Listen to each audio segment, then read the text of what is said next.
Welcome to Project Vape Light. Today we are taking apart the Chillax Go 5000.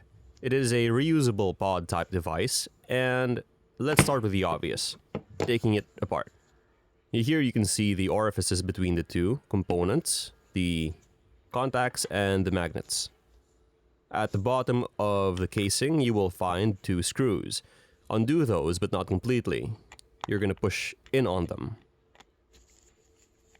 And I made the mistake of using too pointy of a screwdriver here. But it doesn't really matter. I should have probably used a skewer or something. And the inner assembly comes out like so. There's a lot of silicone here.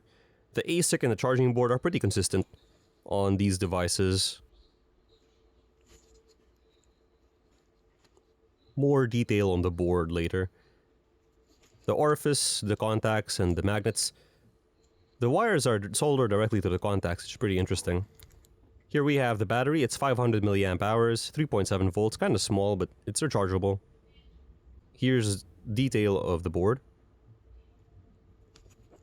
And onto the pod itself. We're going to use a small flat tip screwdriver to pop those tabs. And you can see here how the magnets interface with the contacts of the pod, and it pops out. Okay, that's cool. Let's do the other side.